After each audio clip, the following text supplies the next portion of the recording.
Hello friends, एक बार फिर से स्वागत है आपका अपने यूट्यूब चैनल पर। आज की इस वीडियो में हम लोग डिस्कस करेंगे 25 जनवरी 2023 को आप लोगों का जो एग्ज़ाम हुआ था सीटेट का, उसमें आई हुई ईवीएस से क्वेश्चंस को। तो चलिए स्टार्ट करते हैं आज की वीडियो। पहला क्वेश्चन ये है कि कक्षा 5 की पाठ्य पुस्तक में गोलकुंडा के किले का मानचित्र छपा है। इस मानचित्र के दाहिने निचले भाग का एक पैमाना छपा है जो इस प्रकार है कि 1 सेंटीमीटर जो है वो दर्शाता है आपका 110 मीटर। जो लोग कंटिन्यू वीडियोस देख रहे हैं वो लोग भी अब ये बात समझ गए होंगे कि इस टाइप के क्वेश्चंस कितनी बार रिपीट हो चुके हैं। आई थिंक कि चौथी या पांचवी बार ऐसा होगा कि हम लोग इस टाइप का क्वेश्चन जो है वो सॉल्व कर रहे हैं। फिर लिखा है यदि इस मानचित्र पर फतेह दरवाज़ा और पटेला बुर्ज के बीच की जो दूरी है वो 15.4 सेंटीमीटर है, तो इन दोनों स्थानों के बीच की वास्तविक दूरी बतानी है। तो यहाँ पर 1 सेंटीमीटर कितना दिया हुआ है पैमाने में कि 110 मीटर के बराबर है। जो 1 सेंटीमीटर है वो आपका 110 मीटर के बराबर है। तो 15.4 सेंटीमीटर आपका कितना होगा या इसकी वास्तविक दूरी क्या होगी। तो आप क्या करेंगे, 15.4 को 110 से गुणा कर देंगे और जब आप इसकी गुणा करेंगे तो आपका ये निकल के आएगा 1.694 मीटर किलोमीटर। तो ये आपका राइट आंसर होगा 1.694 किलोमीटर। ऑप्शन 4 आपका सही होगा। नेक्स्ट क्वेश्चन देखते हैं कि सरकारी कानून जिसके अनुसार कोई भी व्यक्ति सांप को पकड़ व रख नहीं सकता किस अधिनियम के अंतर्गत आता है। तो यह आपका आता है वन्य जीव संरक्षण अधिनियम 1972 के अंतर्गत। तो ऑप्शन आपका 3 सही है। अगला क्वेश्चन है कि राजाजी राष्ट्रीय उद्यान कहाँ है। तो ये राजाजी राष्ट्रीय उद्यान जो है आपका, ये आपका उत्तराखंड में है। ऑप्शन नंबर इसका पहला सही है। राजाजी राष्ट्रीय उद्यान जो है वो उत्तराखंड में पड़ता है। इसके साथ ही साथ आपका जिम कॉर्बेट नेशनल पार्क भी उत्तराखंड में पड़ता है। अगला क्वेश्चन देखते हैं, निम्नलिखित में कौन सा अनवीकरणीय ऊर्जा का रूप है। तो देखिए, अनवीकरणीय ऊर्जा ऐसी होती हैं जिनको अगर मानव अपने प्रयोग में लाता है तो वो धीरे धीरे समाप्त हो जाती हैं और फिर इनके बनने में काफ़ी समय लगता है, कई वर्ष लग जाते हैं इनके निर्माण में। तो ऐसी जो चीज़ें होती हैं वो अनवीकरणीय ऊर्जा के अंतर्गत आती हैं। तो ये जो ऊर्जा है वो आपकी प्राकृतिक गैस है। जब प्राकृतिक गैस का यूज जो है वो मानव अत्यधिक करेगा तो धीरे धीरे क्या होगी, इसका जो भी भंडारण है वो समाप्त हो जाएगा और फिर दोबारा से इसके निर्माण में करोड़ों वर्ष लग जाते हैं। इसके साथ ही साथ अनवीकरणीय ऊर्जा अगर आप बात करें कि अनवीकरणीय ऊर्जा, तो इसमें आपका जो है वो आता है कोयला, आता है पेट्रोलियम, आता है, ये सारे भी आपके, या फिर जीवाश्म ईंधन है, ये सारे भी आपके जो हैं वो अनवीकरणीय ऊर्जा के अंतर्गत आते हैं। क्योंकि ये जो इनके भंडारण है वो सीमित हैं और अगर इनका अत्यधिक यूज किया गया या फिर इनको वेस्ट किया गया तो फिर ये समाप्त हो जाएंगे और इनके निर्माण में फिर करोड़ों साल लग जाएंगे। तो ये कहलाते हैं आपके अनवीकरणीय। नवीकरणीय के अंतर्गत ऐसे होते हैं जो कि असीमित, जिनका भंडार असीमित है, जिनको आप कितना भी यूज कर लीजिए लेकिन वो ख़त्म नहीं होंगे। जैसे कि सौर ऊर्जा, यानी कि सूर्य से जो भी प्रकाश हमको मिलता है आप उसको कितना भी यूज कर लीजिए लेकिन वो कभी ख़त्म नहीं होगा। इसके साथ आपकी जो भूतापीय ऊर्जा है, ज्वारीय ऊर्जा है, ये सारी ऊर्जाएं ऐसी हैं जो नवीकरणीय ऊर्जा के अंतर्गत आती हैं। तो ध्यान रखिएगा, बहुत से लोग कंफ्यूज होते हैं कि नवीकरणीय ऊर्जा क्या है, अनवीकरणीय क्या है। तो अनवीकरणीय का मतलब कि आप ऐसा ध्यान रखिए, आ मतलब नहीं और नवीकरणीय मतलब निर्माण नहीं हो सकता। आप इस तरीके से याद रखिए कि अनिर्माण यानी कि जिसका निर्माण नहीं हो सकता, या फिर अगर निर्माण होगा तो उसके निर्माण में करोड़ों वर्ष लग जाएंगे। तो ऐसे संसाधन जो कि सीमित हैं और जो खत्म होने पर जिनके निर्माण में करोड़ों वर्ष लग जाएंगे, तो ऐसे संसाधन अनवीकरणीय के अंतर्गत आएंगे। तो इस तरीके से आप याद रखेंगे तो कभी नहीं भूलेंगे। नवीकरणीय के अंतर्गत ऐसे आते हैं जो कि असीमित भंडार है, मतलब आप उसको कितना भी यूज करें वो खत्म नहीं होंगे। इसके साथ ही साथ एक कन्फ्यूजन बहुत बड़ा ये होता है, परंपरागत क्या है और गैर परंपरागत क्या है। तो ध्यान रखिए, जो आपका अनवीकरणीय है वो परंपरागत के अंतर्गत आता है। जो चीज़ें आपकी अनवीकरणीय के अंतर्गत आएंगी वही आपकी परंपरागत के अंतर्गत आएंगी। इसको ध्यान कैसे रखना है कि इधर आपका लगा हुआ है आ और उधर लगा हुआ परंपरागत और गैर परंपरागत। तो आपको इस तरीके से याद रखना है कि अगर इसने पहले ही उपसर्ग आ लग गया, आ का मतलब नहीं, तो इधर जो आपका है वो परंपरागत होगा, यानी कि इसका अपोजिट होगा। इधर जो आपका नवीकरणीय है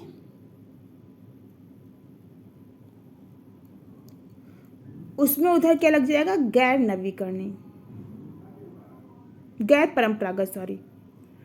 तो आपको इस तरीके से चीज़ें याद रखनी है कि इधर जो आपका नवीकरणीय अनवीकरणीय है वो परंपरागत और गैर परंपरागत में उसका अपोजिट होगा। जो नवीकरणीय है वो गैर परंपरागत होगा, जो अनवीकरणीय है वो परंपरागत होगा। इस तरीके से आपको चीज़ें याद रखनी है। नेक्स्ट क्वेश्चन देखते हैं।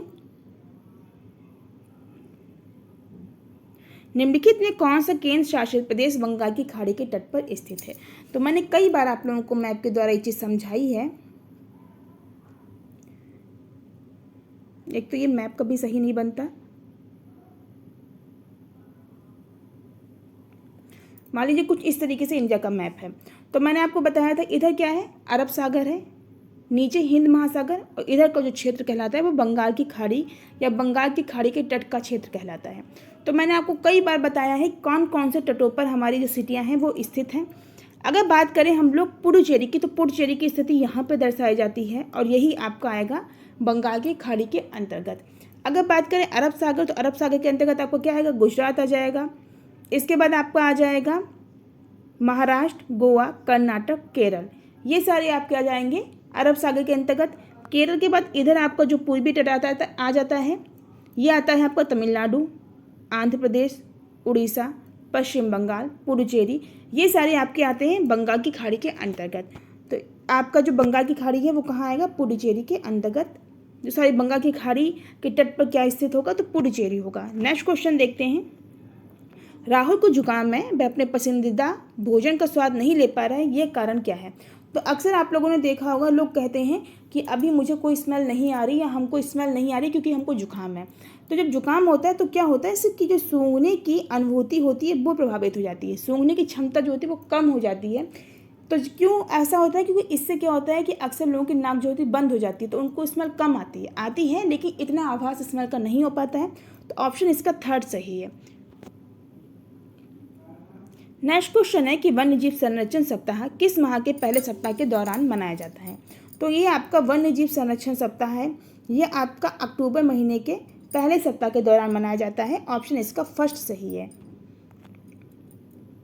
नेक्स्ट क्वेश्चन है जल संग्रहण एवं संरक्षण में योगदान के लिए 2015 में किसने स्कॉटहोम जल पुरस्कार जीता था? तो जल पुरस्कार मैंने एक क्वेश्चन इस टाइप का और करवाया था, इनका नाम है राजेंद्र सिंह। ऑप्शन नंबर इसका फर्स्ट सही है। नेक्स्ट क्वेश्चन देखते हैं, मिलान करना है अब आपको। असम के लिए मैंने आपको कई बार बताया है कि जो असम के घर होते हैं उनकी विशेषताएं क्या होती हैं, कि असम में क्या पाए जाते हैं, बांस पाए जाते हैं, और जो घर होते हैं वो बांस के खंभों पर बने ऊंचे घर होते हैं जिनकी छतें क्या होती है, ढालू होती हैं। अब अगर हम लोग बात कर लेते राजस्थान की, तो राजस्थान में मैंने बताया था कि मिट्टी की मोटी दीवारें होती हैं और घर की जो छतें होती हैं उन पर कटीली झाड़ियाँ जो होती हैं वो रखी जाती हैं जिससे कि गर्मी का आवाज़ कम हो सके। तो अभी आप देखिए, और इसके बाद आप देख लीजिए लेह का। तो लेह में क्या होता है, घर पत्थर के बने होते हैं जिनकी फर्श और छतें लकड़ी की बनी होती हैं। और मनाली जो कि हिमाचल प्रदेश में है वो कहाँ पे है, कि पत्थर या फिर लकड़ी के बने घर होंगे और उनकी जो छतें होंगी वो ढालू होंगी। इस तरीके से आपका आएगा। एक आपका सही हो जाएगा 5th नंबर का। उसके बाद बी सही होगा, मैं लिख देती हूँ यहाँ पे, ए का 5th, बी का 1st, उसके बाद सी का आपका आ जाएगा 2nd और डी का आपका आ जाएगा 3rd। तो ये ऑप्शन देखिए आपको कहीं पे मिल रहे हैं। ये ऑप्शन आपको ऑप्शन नंबर 1 में ही सारे विकल्प जो हैं वो मिल गए। पहला ही विकल्प आपका सही है, ए का 5th, बी का 1st, सी का 2nd और डी का 3rd। नेक्स्ट क्वेश्चन देखते हैं कि स्वाद कलिकाओं का सही अनुक्रम जीभ के सिरे से अगल बगल और फिर पीछे तक क्या होगा? तो इसका सही क्रम होता है वो होता है, सबसे पहले क्या पता चलता है, मीठा। मीठा का अनुभव क्या होता है, जो आपका जीभ का जो बीच में आप अपनी जीभ बाहर निकालेंगे तो जीभ का जो आगे का सिरा होता है उसके जो अगल बगल का जो पार्ट होता है, यानी कि लेफ्ट और राइट का जो पार्ट होता है, उसमें हम लोग को एहसास होता है मीठा। कोई भी चीज़ खाएंगे तो आपको वहाँ से एहसास होगा। फिर अगर आप पीछे की तरफ जाएंगे तो पीछे जीभ के जो थोड़ा सा बीच का मिड का हिस्सा होता है वहाँ पे नमकीन पता चलता है, और मिड का जो हिस्सा होता है उसका जो लेफ्ट और राइट का हिस्सा होता है वहाँ पे आपको खट्टा पता चलता है। जब भी आप लोग खाएंगे कोई भी चीज़ खट्टा या खट्टी की चीज़ आपके दिमाग में आती है तो मुंह में तुरंत लार आ जाती है। तो लार आप कभी भी नोटिस करिए कहाँ से आएगी, वो लार आपके जो जीभ का बीच वाला पार्ट होता है उसके लेफ्ट और राइट में आएगी, जो चीज़ हमारे अंदर गाल से टच होती रहती है तो वहाँ से लार निकलती है। कड़वा की बात करें तो ये आपका जीभ का सबसे पीछे का पार्ट होता है, वहाँ पे आप लोगों को फील होगा। तो ऑप्शन आपका क्या होगा, यानी कि जो कड़वा है उसका अनुभव आपको आपकी जीभ के पीछे वाले पार्ट में पता चलेगा। तो ऑप्शन आपका सही होगा, मीठा, नमकीन, खट्टा और फिर आपको कड़वा महसूस होगा। नेक्स्ट क्वेश्चन देखते हैं। किसी पौधे अथवा जंतु की प्रजाति जिसका गंभीर रूप से विलुप्त होने का खतरा हो उसे कहते हैं। तो जिसका गंभीर रूप से विलुप्त होने का खतरा हो उसे संकटापन्न प्रजाति कहते हैं, यानी कि इस प्रजाति पे संकट है या फिर ये गंभीर रूप से विलुप्त होने पर की कगार पर है। दुर्लभ प्रजातियां वो होती हैं जो कि बहुत रेयर देखने को मिलती हैं, कि यानी कि दुर्लभ हैं, बहुत कम देखने को मिलेंगी। स्थानीय प्रजातियां वो होती हैं जो कि किसी स्थान विशेष में ही पाई जाती हैं, यानी कि उनका एक फिक्स, यानी कि कोई चीज़ मान लीजिए केरल में है तो वो आपको केरल में ही मिलेगी और कहीं नहीं मिलेगी। तो वो बोली जाती हैं स्थानीय प्रजातियां। और विलुप्त हो चुकी प्रजातियां वो होती हैं जो कि अब आपको कहीं भी देखने को नहीं मिलेंगी, वो आपकी आती हैं विलुप्त के अंतर्गत। तो इसका राइट आंसर क्या हो जाएगा, फर्स्ट इसका राइट आंसर है। अगला क्वेश्चन है, बृहद गिलहरी की प्रजाति पंचमढ़ी जीव मंडल आरक्षित क्षेत्र तक सीमित है और ये कहीं और नहीं पाई जाती, ऐसी प्रजाति को क्या कहते हैं। अभी मैंने आपको रिसेंटली बताया कि ऐसी प्रजातियाँ क्या कहलाती हैं, स्थानिक प्रजातियाँ कहलाती हैं, क्योंकि ये एक स्थान विशेष, और स्थान विशेष कौन सा है, पंचमढ़ी जीव मंडल आरक्षित क्षेत्र। इस स्थान विशेष में ही ये जो बड़ी गिलहरी की प्रजाति है वो पाई जाती है, इसीलिए इसकी विशेषता क्या है कि ये एक स्थानिक प्रजाति है। नेक्स्ट क्वेश्चन देखते हैं। नौसेना की परेड में लीडर के पीछे चलने वाली टुकड़ियों की संख्या होती है। तो एक क्या होता है, लीडर होता है जो कि सबसे आगे इस तरीके से सेंटर में चलता है, और इसके पीछे जो टुकड़ियां होती हैं उनकी संख्या 4 होती है। इस तरीके से टुकड़ियां होती है, ये 4 टुकड़ियां इस तरीके से जो हैं वो लीडर के पीछे चलती हैं। तो ऑप्शन इसका सेकंड सही है। नेक्स्ट क्वेश्चन देखते हैं। रोहन आमों की विभिन्न किस्में खरीदने के लिए फलों की मंडी में गया। रोहन द्वारा खरीदे गए आमों में सही समूह को पहचानना है। तो इसका सही समूह क्या है, देखिए हाफुस कोई आम नहीं होता है। अगर बात करें अल्फासो आम होता है, केसर भी आम होता है, तोतापरी आम होता है। इसकी खासियत ये होती है कि इसका जो इसमें जो लास्ट में इस टाइप से तोता की तरह जो है एक नुकीली सी चोन टाइप की बनी रहती है, तो इसीलिए इसका नाम क्या रखा गया, तोतापरी। और नीलम भी आपकी एक आम की किस्म है। तो इस तरीके से आपका राइट आंसर क्या हो जाएगा, अल्फासो, जिसको सफ़ेदा भी बोलते हैं। सेकेंड ऑप्शन आपका सही है। नेक्स्ट क्वेश्चन देखते हैं। कोई जनजाति एक ऐसे सुस्पष्ट लोगों का समूह होता है जिनकी अपनी जीवन शैली तथा संस्कृति होती है। जारवा जनजाति किस क्षेत्र में पाई जाती है। तो ये जारवा जो जनजाति है ये आपकी पाई जाती है अंडमान तथा निकोबार द्वीप समूह में। ऑप्शन नंबर इसका फर्स्ट सही है। अब हमारी पेडागोजी के क्वेश्चन स्टार्ट हो जाते हैं। पहला क्वेश्चन हमारा ये है कि विषय आवास से संबंधित अपने कक्षा 5 के छात्रों की एक दक्षता को पहचानिए। तो विषय जो है आवास, इससे संबंधित कक्षा 5 के छात्रों की एक जो दक्षता है वो ये है कि मानचित्र की संकल्पना तथा 2 आयामों में एक स्थान का चित्रण को संबद्ध करना, यही इसकी विशेषता है या दक्षता है। ऑप्शन नंबर इसका सेकंड सही है। नेक्स्ट क्वेश्चन देखते हैं। खाद्य भोजन के प्रत्यय पर अपने छात्रों का रचनात्मक रूप से आकलन करने के लिए आप निम्नलिखित में कौन से कार्य चयन करेंगे। तो ये जो कार्य होंगे वो होंगे खाद्य पदार्थों से संबंधित विभिन्न मिथकों के बारे में कक्षा में विचार विमर्श करना। ऑप्शन नंबर इसका थर्ड सही है। नेक्स्ट क्वेश्चन है, पर्यावरण अध्ययन में अवधारणाओं को प्रस्तुत करने की विधियों के चयन के लिए निम्नलिखित में कौन सा सर्वाधिक महत्वपूर्ण कारक है। तो सर्वाधिक महत्वपूर्ण कारक इसका ये है कि विद्यार्थियों की अधिगम प्राथमिकता या उनको वरीयता देना। तो ऑप्शन नंबर इसका क्या है, वरीयता देना। तो इसका ऑप्शन क्या है, थर्ड सही है। वरीयता या फिर प्राथमिकता का मतलब होता है प्रियोरिटी, यानी कि जो विद्यार्थियों की अधिगम प्रियोरिटियाँ हैं, सीखने की जो प्रियोरिटी हैं, प्राथमिकता हैं, उनको देना, उनको महत्वपूर्ण महत्व देना। तो ऑप्शन इसका क्या है, थर्ड सही है। नेक्स्ट क्वेश्चन देखते हैं। पर्यावरण अध्ययन शिक्षण हेतु निम्नलिखित में किस कारण से समूह चर्चा उपयुक्त विधि है। तो ये आपको बताना है किस कारण से जो समूह चर्चा है वो उपयुक्त विधि है। इसलिए उपयुक्त है क्योंकि इसमें बहुमुखी चिंतन एवं नवीन समाधान में ये सहायक होती है। तो ऑप्शन इसका थर्ड सही है। नेक्स्ट क्वेश्चन देखते हैं। कक्षा 5 के छात्रों के लिए परिवार एवं मित्र विषय के लिए एक दक्षता की पहचान करिए। तो ये है आपका स्थानांतरण एवं विस्थापन में अंतर स्पष्ट करना। तो ऑप्शन इसका सेकंड सही है। नेक्स्ट क्वेश्चन देखते हैं। ईवीएस की पाठ्य पुस्तकों में वृत्तांतों को व्यापक रूप से शामिल किया गया, जिससे कि तो इसमें आपको बताना है रीजन क्या है कि एनसीएफ 2005 के निर्देशों का पालन हो, मूलभूत प्रत्ययों की समझ को बढ़ावा मिले और इसके साथ मूलभूत प्रत्ययों को सीखने में आनंद मिले। तो ऑप्शन इसका ए, बी और सी सही है। नेक्स्ट क्वेश्चन देखते हैं।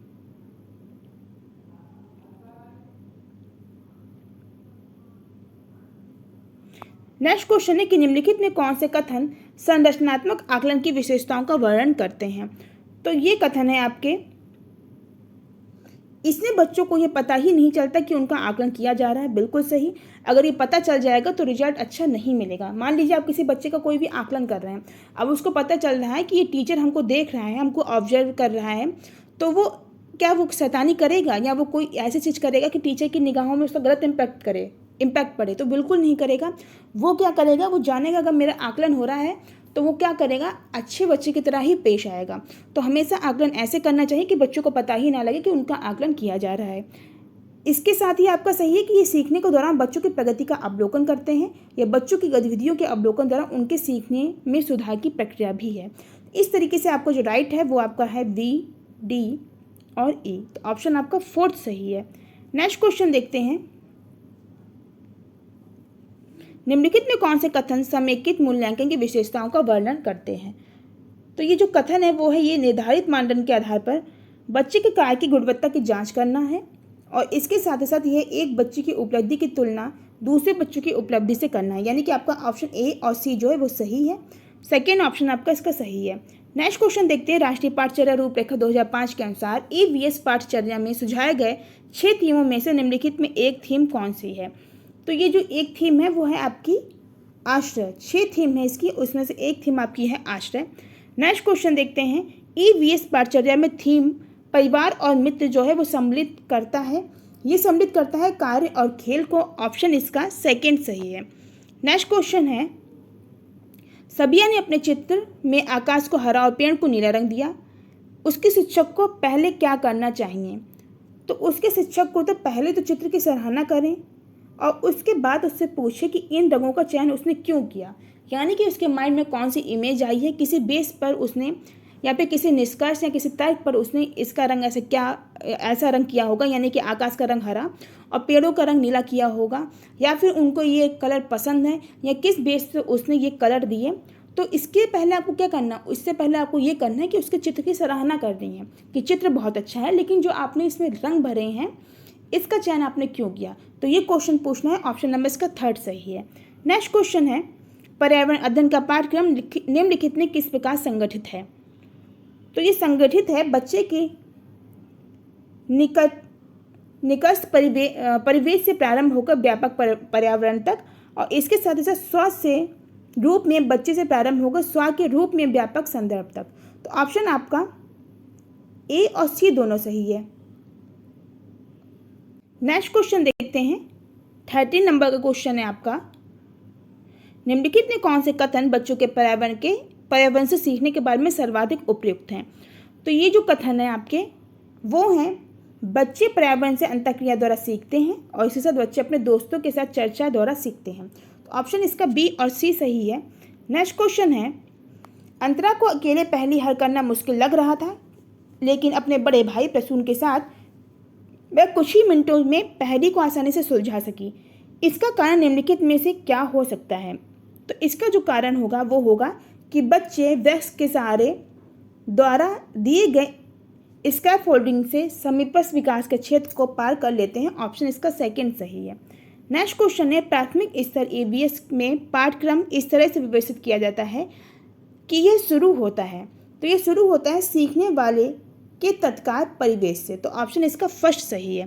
तो ये थी हमारी आज की वीडियो जिसमें हम लोगों ने 25 जनवरी 2023 को CTET के एग्जाम में आए हुए EVS क्वेश्चंस को डिस्कस किया। इसके साथ ही साथ मैथ्स के वीडियोज कंटिन्यू पढ़ रही हैं।